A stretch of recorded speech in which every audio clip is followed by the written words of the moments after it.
So far I just told you it uses quantum mechanics, but not how it uses quantum mechanics. So I will briefly introduce these concepts and then maybe go to the another look into the future.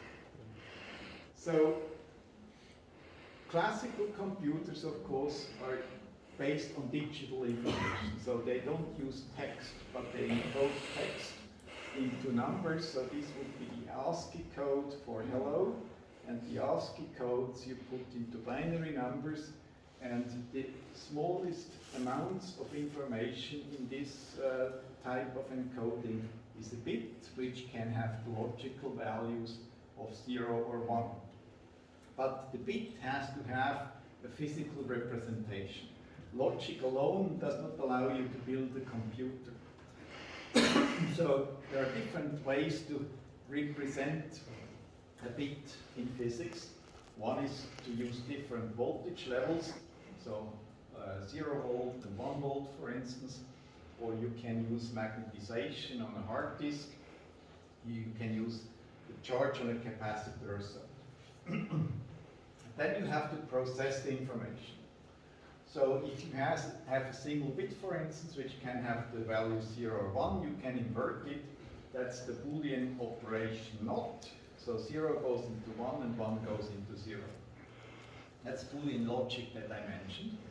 And Boolean logic also has the operation AND, which takes two input bits, which can both be 0 or 1, and it generates a single output bit, which is 1 if both input bits are 1 and 0 otherwise.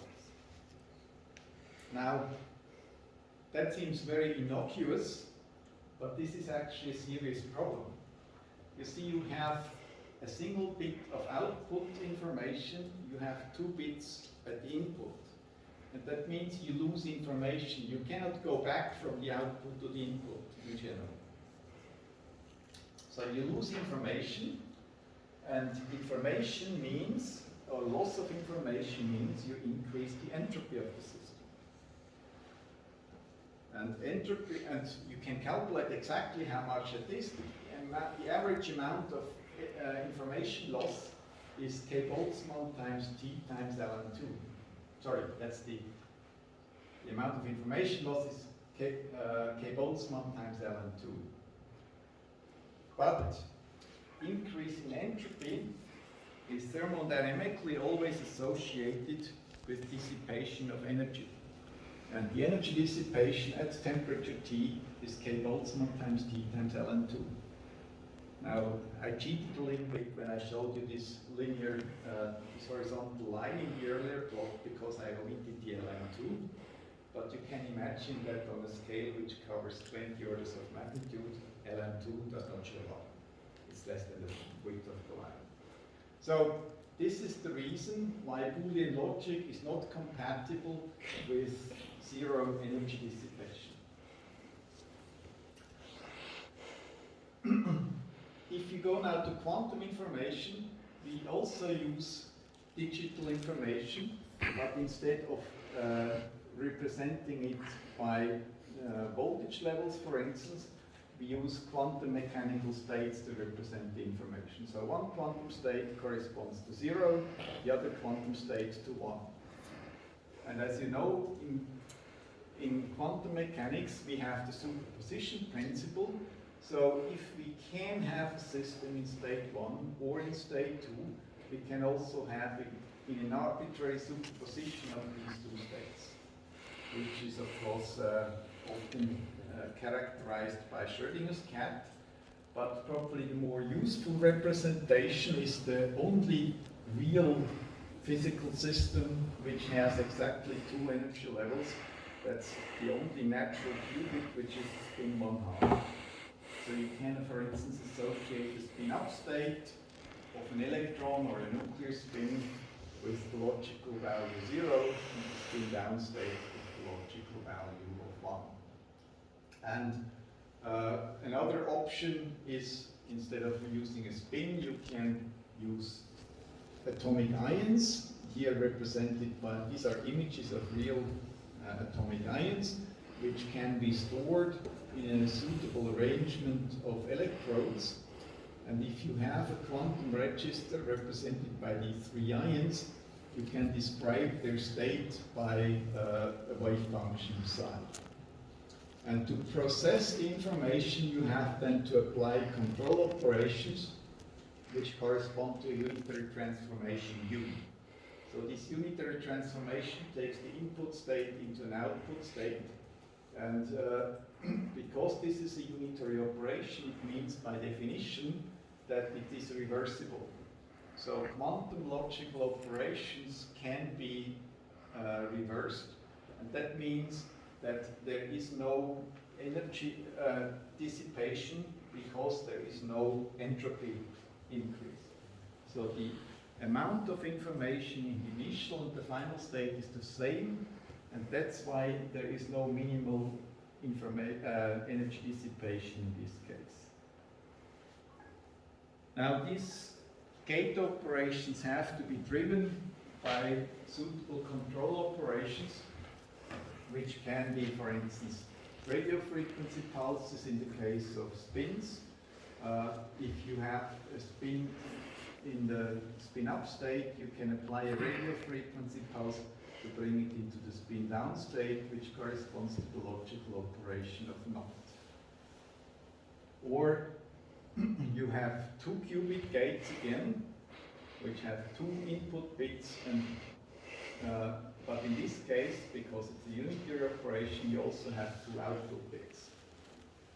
That means you don't implement the AND gate or the OR gate, not the Boolean gates, but there are different types of 2-bit or 2-qubit gates which you can apply, and normally they are so-called controlled operations. So the 2 bits are slightly asymmetric. You have a control qubit which does not change, and you have a target qubit which is changed if the control bit is in state 1. So if the control bit is in state 0, the target bit is unchanged also. But if the control bit is in state 1, the target bit is flipped. That's a so-called controlled NOT or C-NOT operation. That's a typical operation for quantum systems. And when you then build an actual quantum computer, what you need first of all is a quantum register. So you have an array of quantum bits or qubits, the bigger the better. And then you have to be able to control them. For instance, you have to write the initial information into that quantum register. So you have to set every qubit to a certain value, very often, which depends on the algorithm. Very often this is just a 0 state. So you write 0 into each of these quantum bits. And then you have to process the information. As I mentioned, these are unitary operations, which means you generate the Hamiltonian, leave it on for a certain time tau, and that processes the information in the first step. These steps are defined by the algorithm, and you have that, depending on the algorithm, you have to apply quite many of these steps until you have found the final information. And then comes another step, which is the so-called readout process, because this is still a quantum state. But what you want to end at the end of a computation is not a certain quantum state. What you want is an answer like yes or no or 17 or whatever. I don't know if you're familiar with Hitchhiker's Guide to the Galaxy, the famous novel, and there the answer is 42, I believe. Nobody remembered the question, but the answer was 42. Anyway, classical number. So this readout step generates classical information out of the quantum state. And the power of the implementation, so the more powerful your computer is, the more quantum bits it needs, so n should be as large as possible.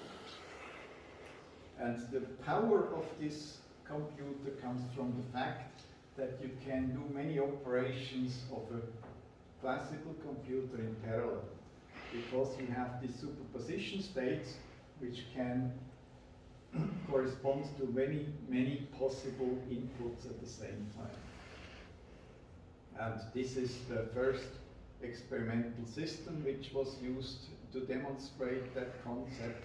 It was a molecule called chloroform. Well, chemists amongst you certainly know what that is, which has two nuclear spins, a carbon-13 and a proton, and they were used as quantum bits. So that generates quantum processors with nuclear spins. And the approach used for that is called nuclear magnetic resonance. You put these molecules in a glass tube, you put the wire around it to apply the control operations. The second system which became available and which is still being pursued today extensively are trapped atomic ions. And these have the nice property that it's fairly easy to look at single atomic systems. So each of these bright spots here is a single atomic ions. I think there are about 30 in this case that you can trap and manipulate with lasers and microwave fields. And another option is photons. Photons are wonderful quantum systems. They are very cheap, first of all. I mean, a laser, which you can buy for €0.50, generates billions of them every second. They're also fairly easy to send to other places. I mean, we send them around the world through the internet.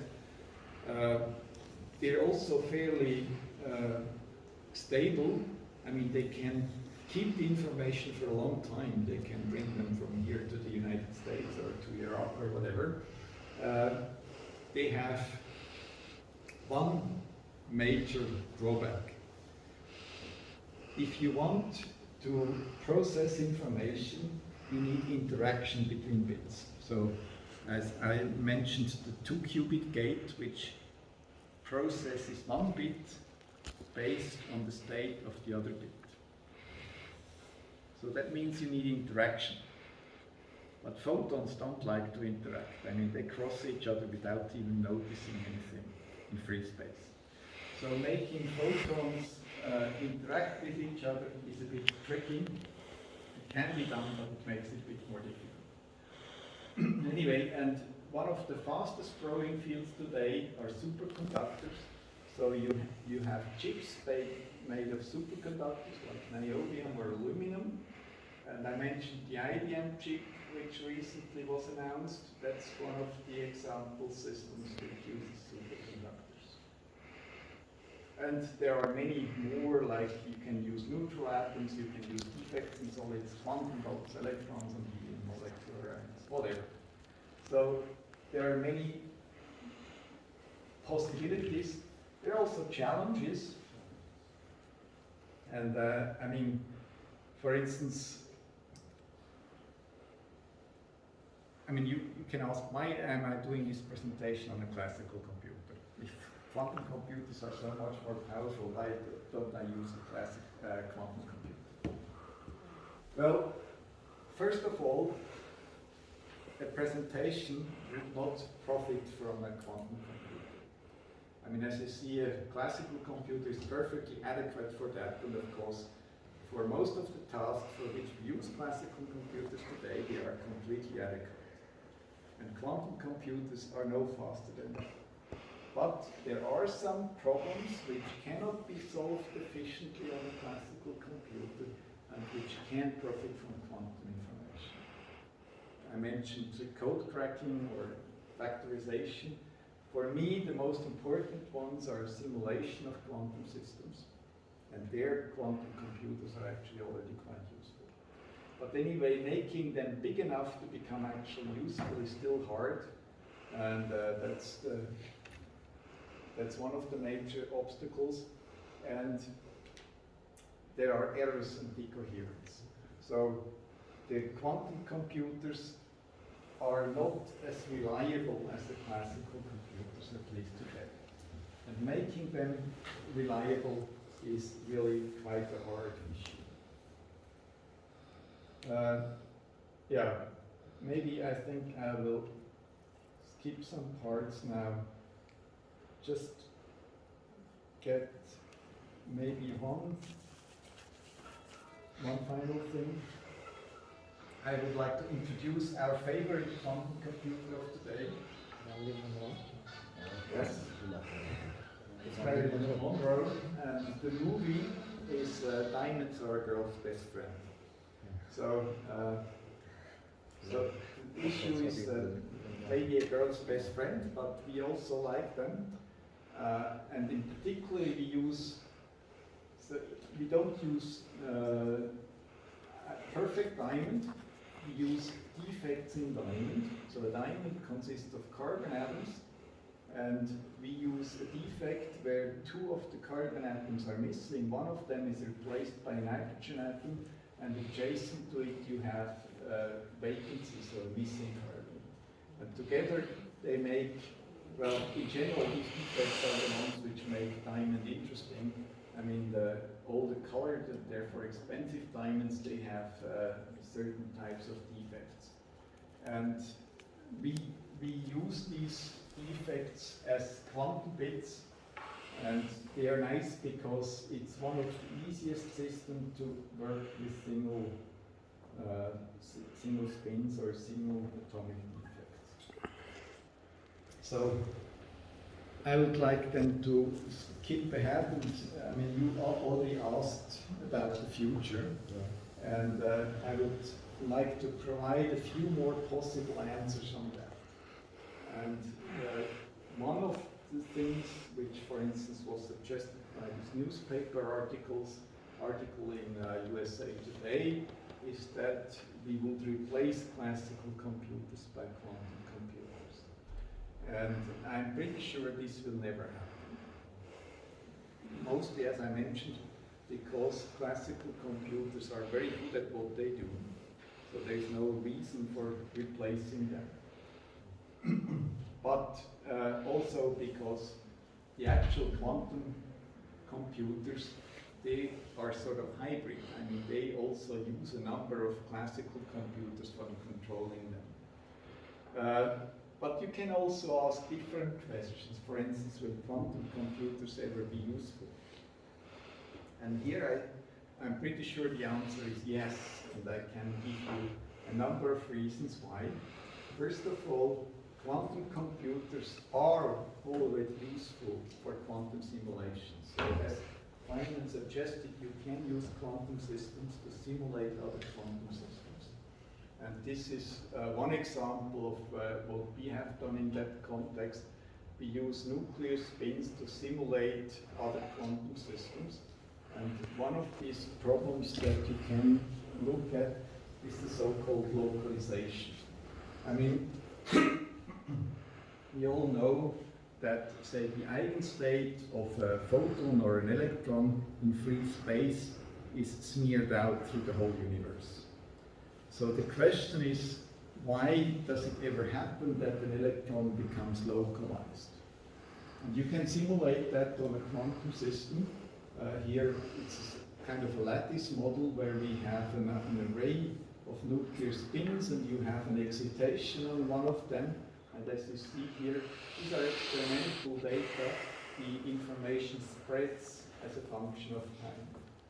Now, this is for an ideal system which is completely homogeneous. And then you can introduce some perturbation which tends to limit the spread. So you see the information still spreads from the single spin at the beginning to a larger ensemble, but it's limited. It's not as big as here anymore. And if you do these simulations as a function of the perturbation strength, you see what's called critical behavior. So at a certain critical perturbation strength, the system changes its nature. At low perturbation, the system is essentially delocalized. The growth will slightly get slower, but it's still without limit. On this side of that transition, it's localized, so it's reaches a finite size as a function of time. So this is a so-called quantum phase transition. And phase transitions you're all familiar with, like between water and ice, or between liquid water and vapor. And this is the same in a quantum system. But to simulate, first of all, you cannot calculate that exactly. But you can simulate it, but on a classical computer, it would take way too much time. This was a simulation which was done with 7,000 qubits, and it would take much more than the age of the universe to do that on a classical computer. Now this is not a general purpose computer, it's sort of a special purpose computer which was built just for this specific simulation, and that's why it's called a quantum simulator. So that's one possible application of quantum computers. Second reason why I would assume the answer should be yes, is that future computers will all in some way incorporate quantum effects. No matter if you use quantum algorithms or classical algorithms, still depend on quantum effects. I mean, as I mentioned, there are these limitations on speed or power efficiency or so on, which can be circumvented by using quantum effects. And the third possible answer is based on Cramer's lemma on new technologies, which says that the most important applications of any sufficiently advanced technology, and I would claim that quantum computers are such an advanced technology, they are always created by this technology. So you cannot predict what will come because doesn't exist yet. And Cramer has a very good example on that. That's why it's called Cramer's lemma. He was the person who first developed the double heterostructure laser, or heterostructures, semiconductor heterostructures in general.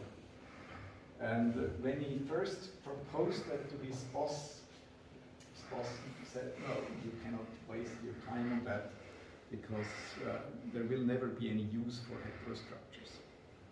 Now, I think today, in hindsight, that was not a good prediction, because obviously semiconductor heterostructures or lasers have many applications today.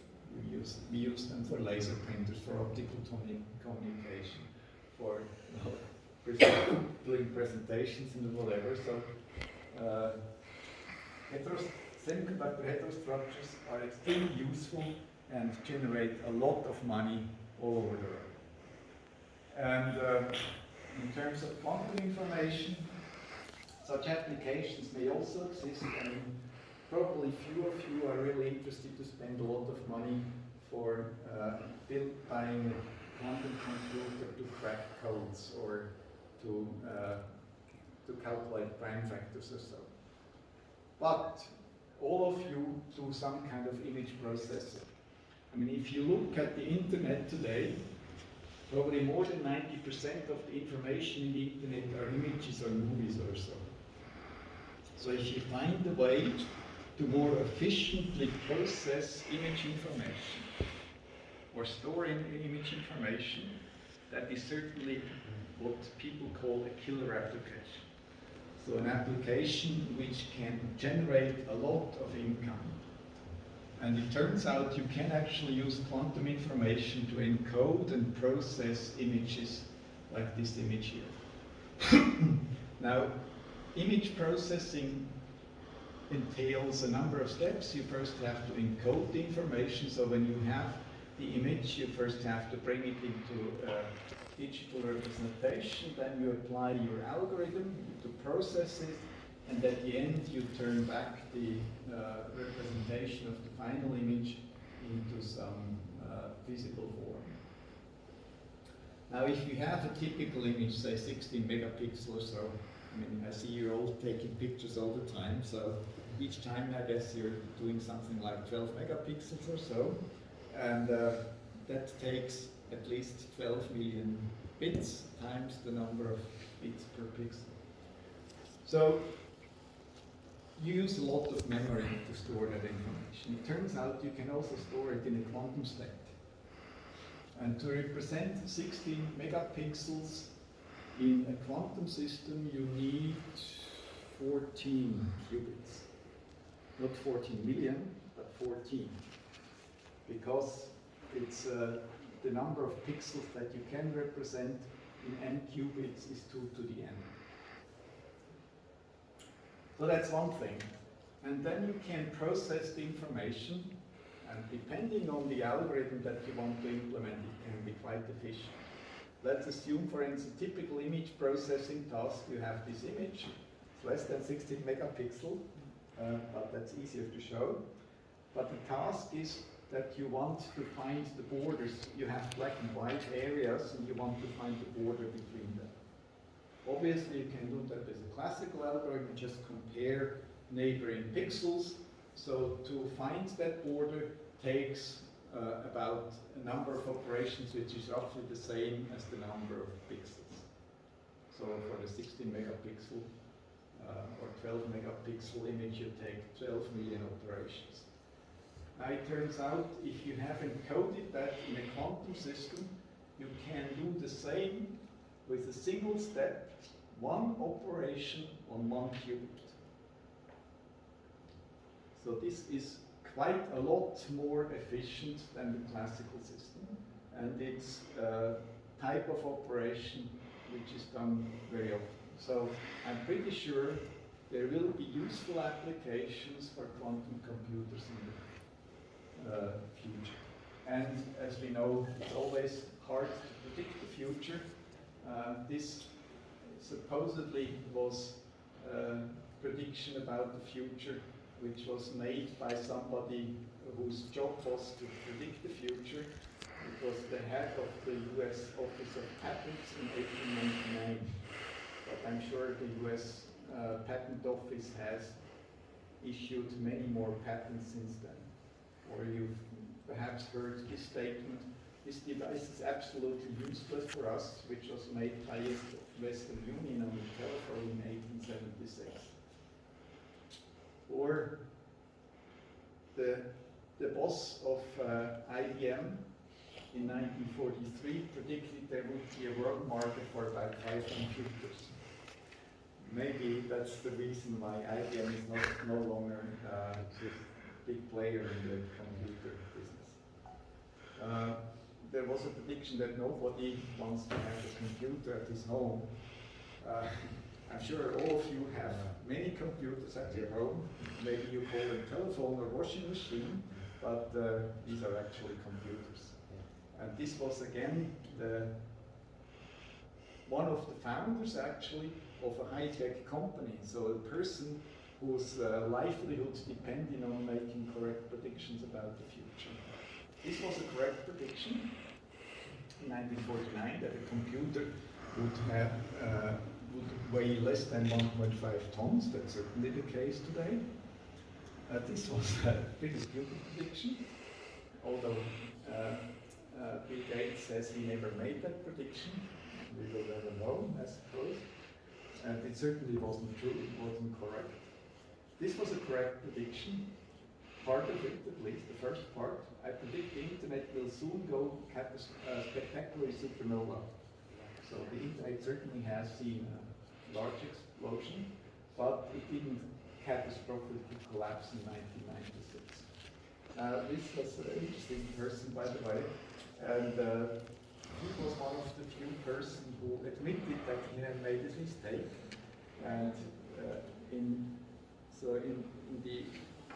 there is a saying that you eat your own words, and he did that, or he actually drank it by putting coffee in a blender and drank it. Or this about satellite communication. There's practically no chance that communication space satellites will be used to provide better telephone communication. Again, it was by somebody whose job it was to make predictions about the future. You see, they're almost always wrong about TV sets. Well, it's true that people don't stare at plywood boxes every night anymore, mostly because TVs are no longer made of plywood. and because the internet is taking over from TV. Anyway, you can also look at such predictions, and this is actually a prediction which was made by Richard, well, not so much a prediction. He basically said we shouldn't worry too much about predicting what will come out of it. As long as we enjoy doing it, we should continue doing it, and maybe something useful comes out of it, and that's pretty much my attitude. Anyway, what I try to show you is that there is a many number of possible applications by computers based on quantum mechanics could become useful.